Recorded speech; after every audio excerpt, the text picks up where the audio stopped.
This evening on ENN Tonight. Elon University faces consistent technology disruptions. Student government changes their funding process for student organizations. We are moving away from covering travel costs. And a recap of a busy weekend for Elon athletics. Those stories and more, ENN Tonight starts now.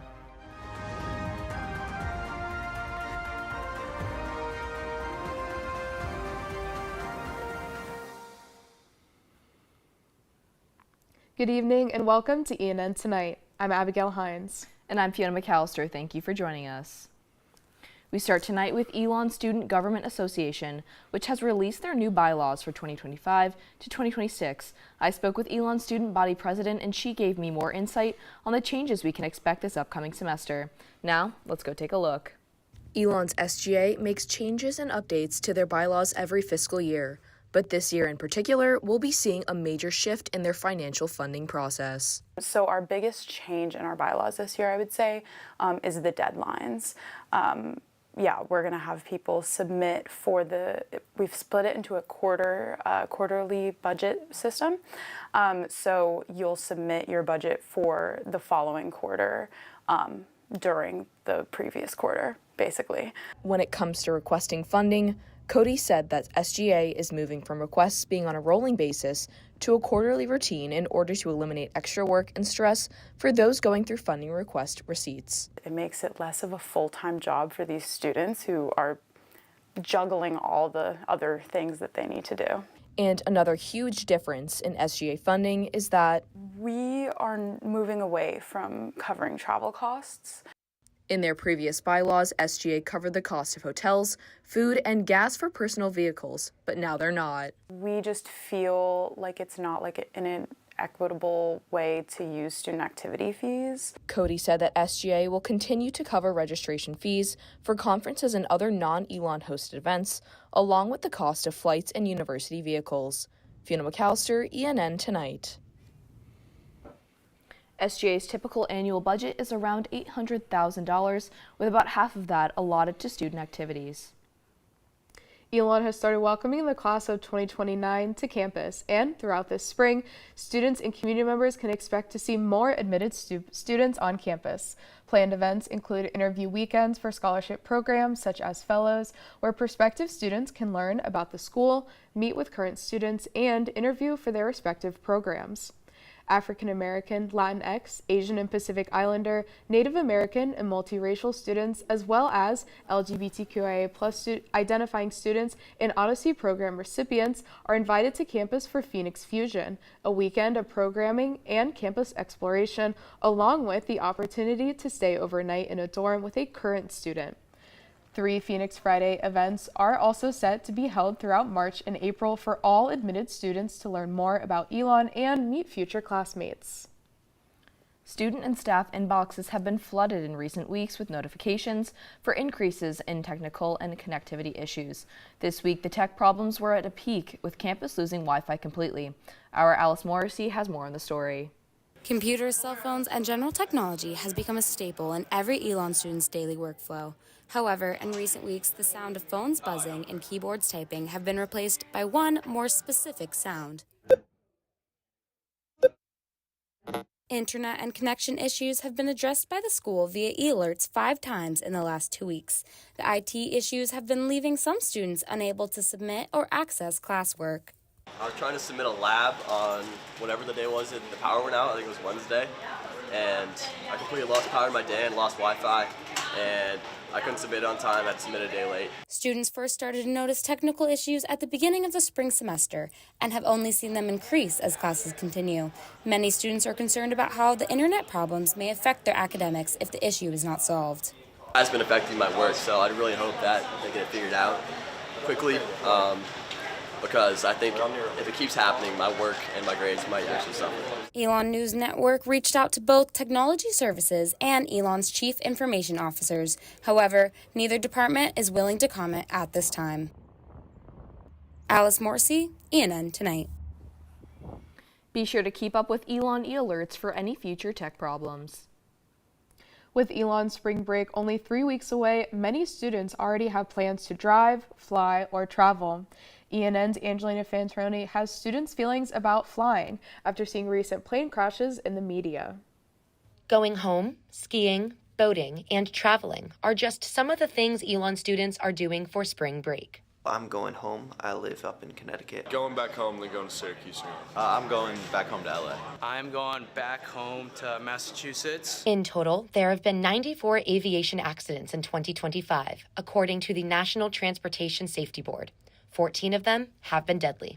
Most Elon students are not afraid of flying, but feel as if the incidents are troublesome. I mean, you don't really think like that can happen to me, right? But I guess everyone thinks that, right?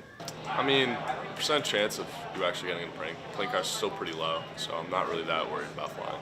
I don't know, it's just a bit nerve-wracking to see planes crashing, but don't think it'll deter me from taking any future flights. I definitely don't know everything, but like, it's just terrible. At the end of the day, you don't want to see that at all in any country, any situation. A survey from Associated Press and the National Opinion Research Center states that 64% of adults find air travel to remain safe or somewhat safe.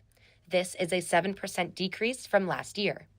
Angelina Fantaroni, ENN Tonight.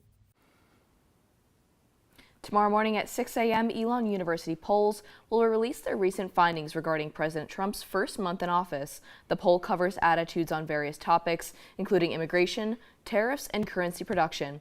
According to an email earlier this afternoon from Assistant Vice President for Strategic Communications, Eric Townsend, the online survey measured input from 1,000 adults and was facilitated by international polling firm YouGov. Poll results will be available at elon.edu/elonpoll. One topic included in the poll is the Trump administration's new immigration policies, which changed restrictions on where U.S. Immigration and Customs Enforcement can operate, allowing the agency to conduct deportations in places like schools and places of worship. These policy changes have sparked public concern in communities across the country. In Alamance County, where approximately 20% of the population identifies as a minority, including a 15.4 Latin American population, the possibility of an ICE raid has left many residents on edge. Although the district declined an interview, an ABSS spokesperson told ENN via email, quote, "We know that questions about immigration enforcement can create concern in our school communities. It's important to remember that every child has a constitutional right to attend school, and our priority remains to provide a high-quality education to all students and ensure we have the necessary resources to support teaching and learning. If any developments affect our schools, we will work with our state and local partners to address them appropriate," end quote.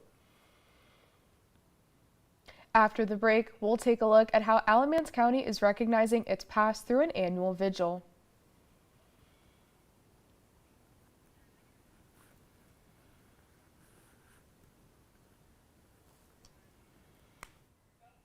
Last week, we saw some winter weather and snow. I'll let you know what to expect this week when we come back.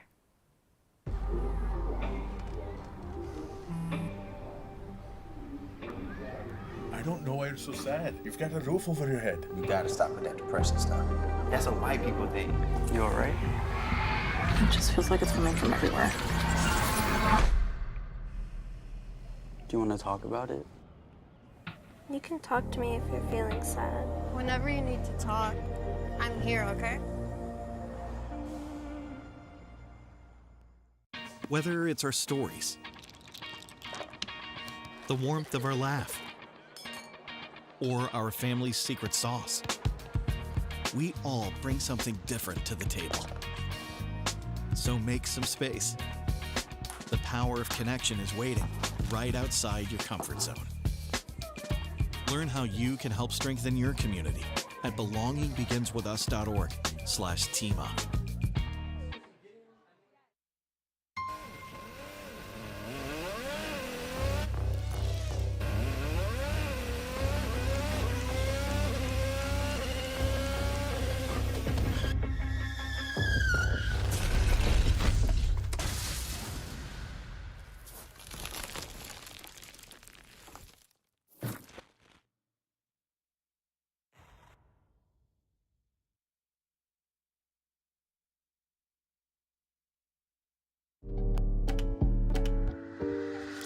there's only one thing that will save somebody's life, and that is naloxone nasal spray. Get 911 on the phone, get the emergency responses there on their way.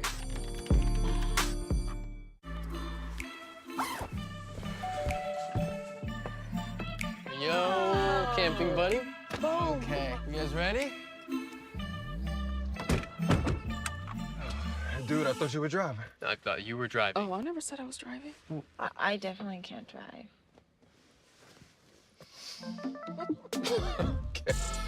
If you're high, just don't drive. It's illegal everywhere. If you feel different, you drive different. Hate is loud, but love is the majority.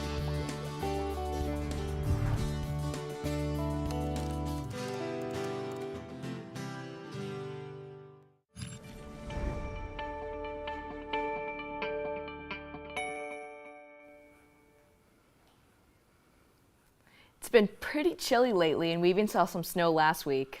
Let's check in with our Mackenzie Cruz to see if warmer days are on the horizon. Mackenzie?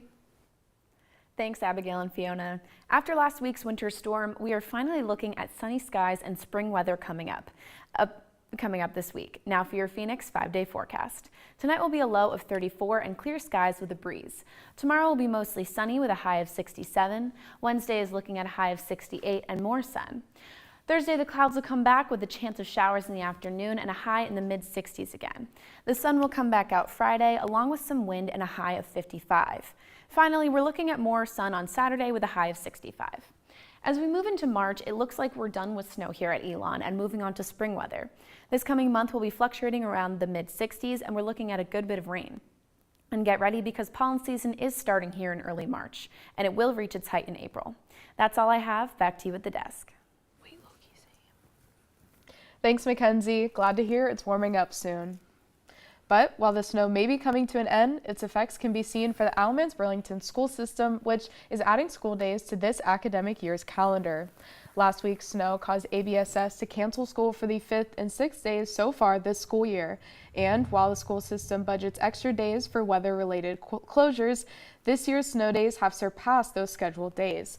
To make up for the closure on February 19th, February 28th will now be a full school day instead of a teacher work day. ABSS also announced on Instagram that a makeup day will be required for February 20th, but that date has not yet been finalized. Stickers marking books with violence, underage drinking, or sexual content may be coming to Alamance County libraries, but it's stirring debate after LGBTQ+ content was discussed as a possible category. Some community members say it unfairly targets certain themes and could stigmatize books. The American Library Association advises against labeling LGBTQ+ content for this reason. This policy allows for the 2023 appointment of Cheryl Stanford to the library committee. Stanford previously criticized an LGBTQ+ book display. The Alamance County Community Remembrance Coalition hosted their annual vigil for Wyatt Outlaw, who was lynched in Graham, North Carolina in 1870. ENN's Angelina Fantaroni has the emotions behind the event. The steps of the Alamance County Courthouse in Graham were the site of prayer. When the chaos of this dies down, give us a lasting spirit of solidarity, O Lord. Song. Let it shine.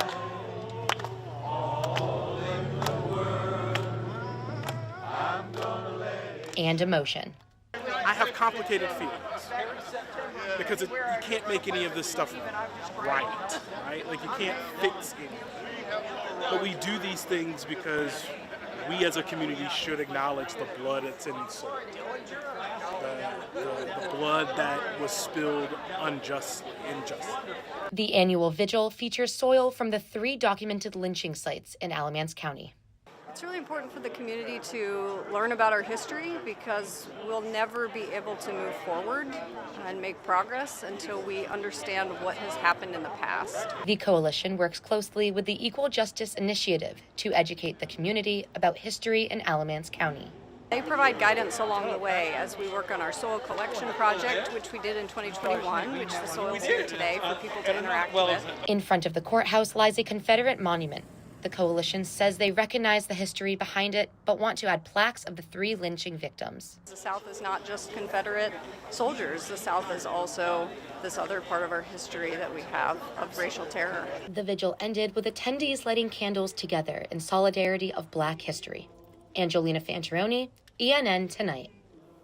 To learn more about this vigil and its meaning, visit elonnewsnetwork.com. The town of Elon is looking for help in uncovering the stories behind historic photos currently on display at the Town Hall Annex. Community members are invited to stop by the downtown annex on North Williamson Avenue tomorrow from 3 to 6 p.m. to share any details or insights. Light refreshments will be provided. Elon Center for Race, Ethnicity, and Diversity Education is hosting Carnival, a celebration of Afro-Latinx culture, this Wednesday from 5 to 7 p.m. in McKinnon Hall. The event is open to all students and staff and will celebrate diversity and community, featuring music and dancing. I'm Miles Hayford, and I will catch you up on all things Elon sports after the break. I don't think that many kids in my son's school even do it. He makes fun of his friend who vapes. He would never try it. She's into soccer. She's on the honor roll. She's just not the type. No way. No way. No way. No way, my kid would never vape. Get your head out of the cloud. Today, nearly 8,000 kids will start vaping. Maybe even yours. Learn about the dangers at talkaboutvaping.org.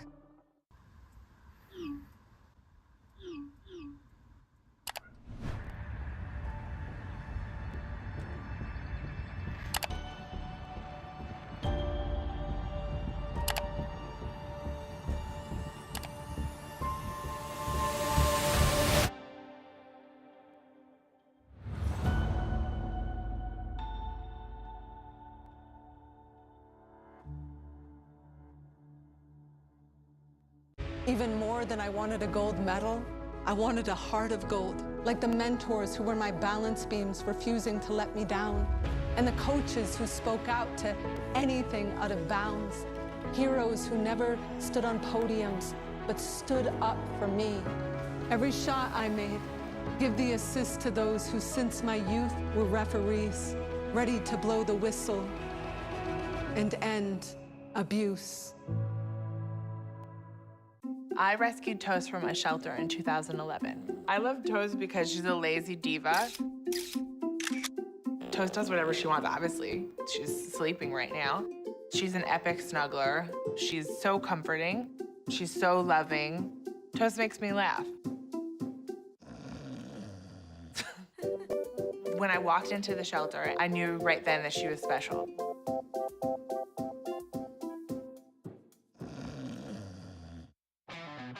Kudos, Carl. You've always had a need for speed. Racing anything with wheels, speed reading novels in record time, yelling out 3, 2, 1 at every traffic light.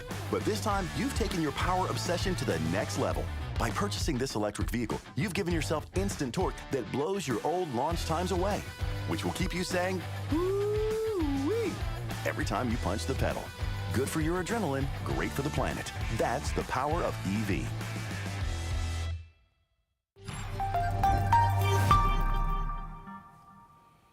It was a busy weekend for Elon Sports with teams picking up wins and players reaching big milestones. ENN Sports editor Miles Hayford is in studio to break it all down for us. Thanks, Fiona. This weekend was jam-packed for sports. Men's tennis secured its first win of the season Friday against East Tennessee State. The victory marked head coach Machik Sakut's first win at the helm for Elon. Women's lacrosse got its first win of the season, beating Virginia Commonwealth 17-6. Senior Sammy Fisher scored twice, becoming just the 6th player in program history to surpass 100 career points. Later that night, men's basketball fell short on senior night. ENN's Kathan Gandhi was there and has more on the battle. As senior Sam Sherry took the floor against the College of William and Mary Griffins, it was clear that there was lots on his mind. It'd be the last time he'd play at home. It's been super fun playing in the Shire. Everybody who's come out to support me, the guys, I owe it all to my teammates and the coach. It's been a great run. Saturday marked Elon's last home game of the season. Top scorers like Nick Dorn and TJ Simpkins were sidelined with injuries, meaning that other starters had to step up. On the night focused around the seniors, it was junior TK Simpkins who took center stage. What he did tonight was somewhat heroic.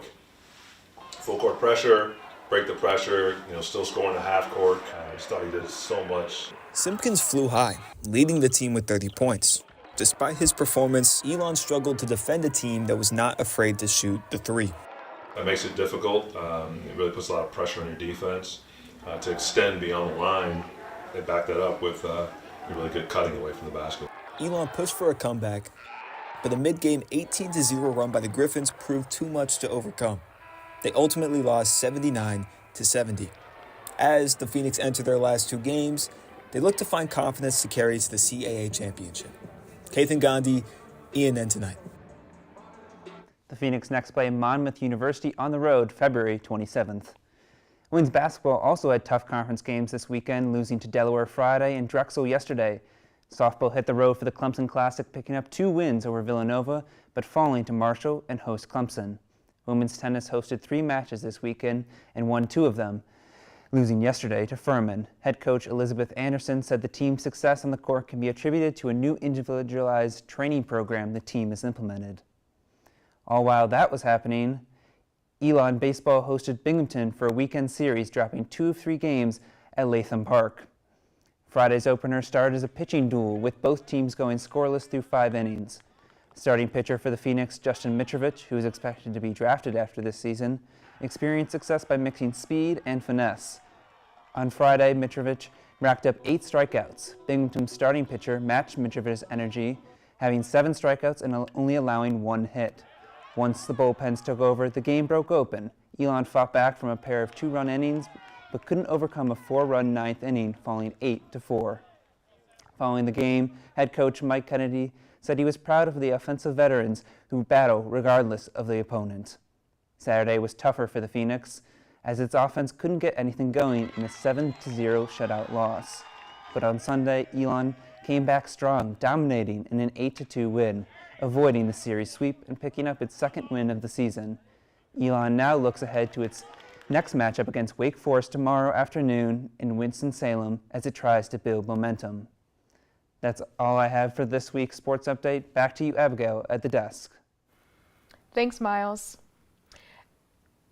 After the break, we'll see how Elon students are supporting local kids battling disease in preparation for an annual event. And an updated timeline for Burlington's new pickleball complex. Hear that? That's the sound of your life. Perfectly imperfect. But every time you drive after drinking, the music gets drowned out. Your life sounds pretty great. Don't let a buzz ruin it. Buzzed driving is drunk driving. Don't drive buzzed. In 4 days. There was an old woman who lived in a shoe. She had so many children. She didn't know what to do.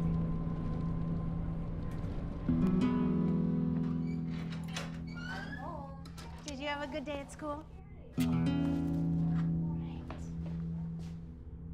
She gave them some broth without any bread.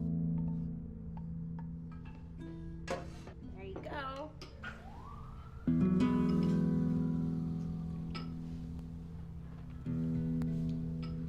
And kissed them all soundly. Night night. Good night. And put them to bed. Hunger is a story we can end. End it at feedingamerica.org. Women are bad with money. That's what the world's been saying for centuries. But now we've got something to say. Save it. It's time to save ourselves by saving our money.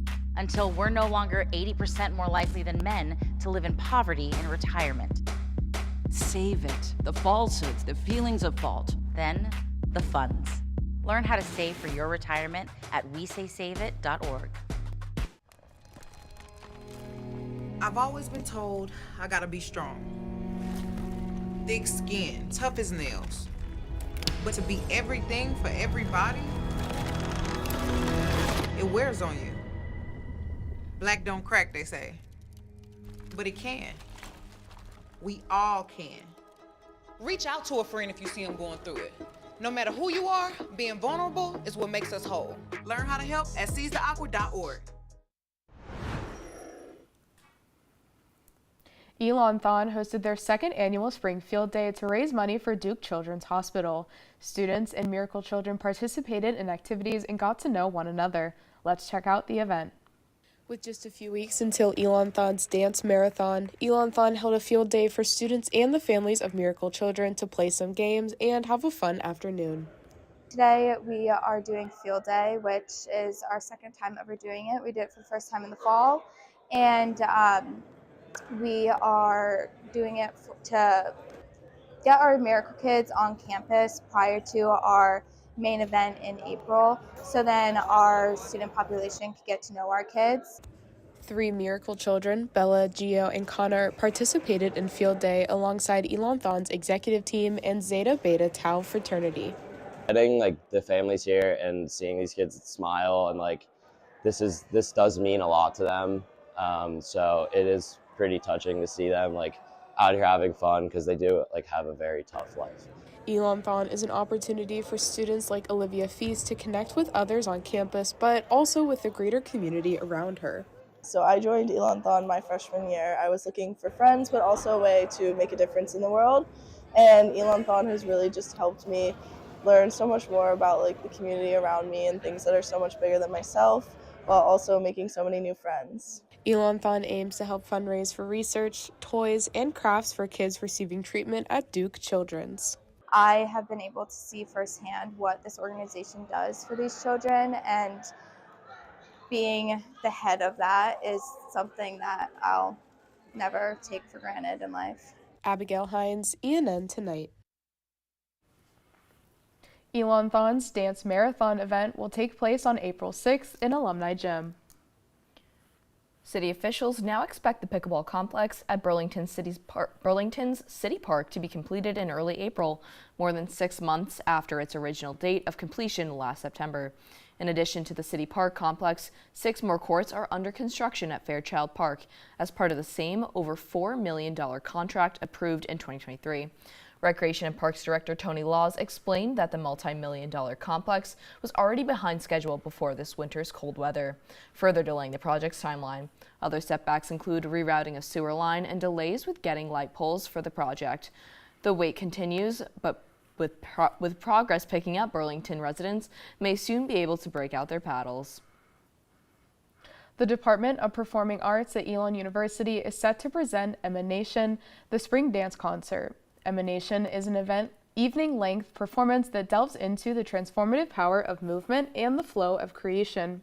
Directed by Jasmine Powell, this dynamic performance will feature the work of Elon dance students and guest choreographers. Performances will take place at the Mercury Theater in the Center for the Arts from Friday, March 7th to Sunday, March 9th.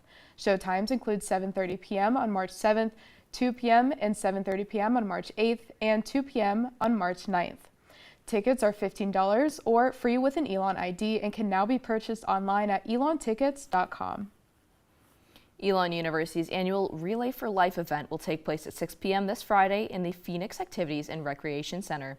The 12-hour event is aimed to help raise money for the American Cancer Society, with funds going towards patient services and cancer research. Last year, the event raised over $46,000 and had around 400 participants. This year's event will feature guest speakers, games, and performances from various Elon groups. To register for the event, you can visit relay.org/Elon. Well, that's all the news we have for you this evening. Thank you so much for joining us. Head over to our website, elonnewsnetwork.com, for stories, sports, and more. Make sure to also follow us on social media at Elon News Network. And don't forget to check out ENN Radio on Spotify. Have a great night, Elon.